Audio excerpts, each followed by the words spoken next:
Yo, what's good, everyone? Welcome to the Fantasy Football Prodigy channel, and in this video, we are going to talk quickly about the Jonathan Taylor injury and the fantasy fallout from that injury. Before we get into it, please make sure to drop a like and subscribe to the channel. And let's talk about JT. He missed the start of the year, weeks 1 through 4. I'll pull up his game log here. So he missed weeks 1 through 4. He came back.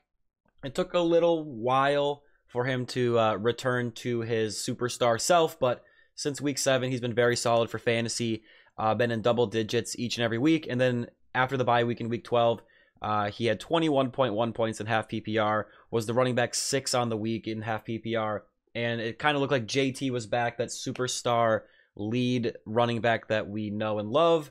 And then it gets reported, I'll pull up a little article here, Jonathan Taylor ruled out for week 13 against the Titans with a thumb injury, and he did have surgery on that thumb.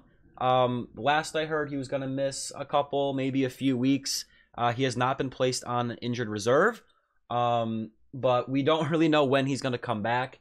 So for redraft leagues, you're going to be without JT for a little bit. Obviously, you're hoping that he comes back. And with this injury, I think once he does return, you're not going to see as much of a slow easing into the offense because it's a thumb injury. As long as it's healed and good to go, I don't think they'll limit his work. It's not like a hamstring or a quad or something like that. As soon as his thumb is healed and he can play, I think he will play. But what we do know is that when Jonathan Taylor missed these games, Mr. Zack Moss was a fantasy superstar. He saw a ton of volume on the ground. He was involved a little bit in the air. If you look at weeks 2 through 4, when he was the lead back, 18.7, 21.5, and then 9 points in half PPR, 18, 30, and 18 carries, 4, 3, and 1 targets. I mean, that's insane. And then in week 5 against the Tennessee Titans, that is the week that Jonathan Taylor came back. JT only saw 6 for 18 and 1 target. And it was still Zack Moss leading this backfield. He was on a lot of benches, I know, but he put up 23 for 165 and 2. 32.5 points was the running back 2 on the week.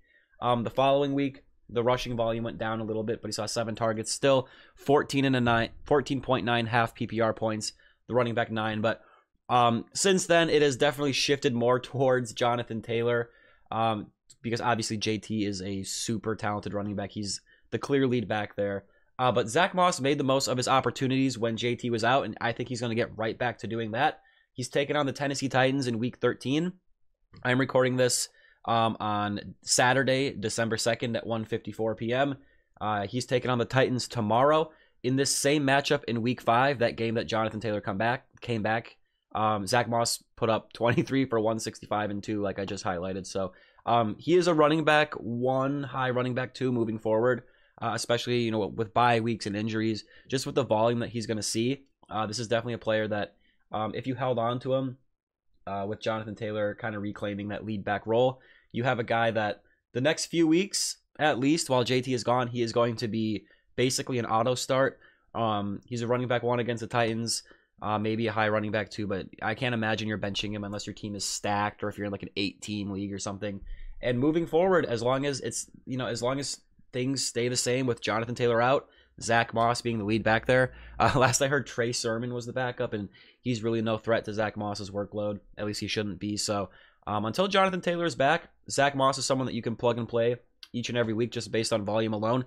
And we've already seen this exact scenario play out.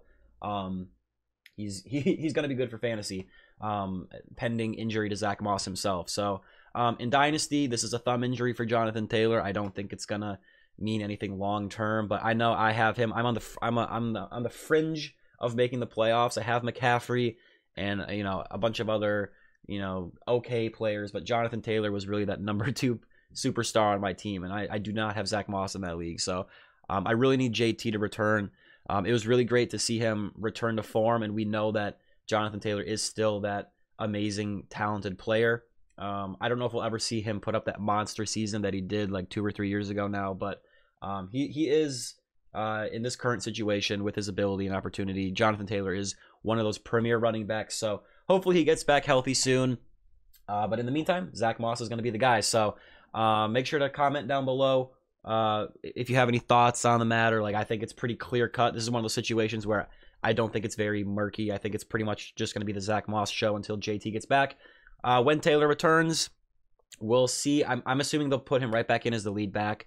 But Zack Moss has played well. Maybe that it'll be a little bit more of a split than we saw once JT was fully implemented, just to try to keep him a little healthier. But I think once JT's back, he will reclaim the lead back role. And that's going to do it for this video. Make sure to drop a like and subscribe to the channel. And I will see you guys in the next one. Peace out.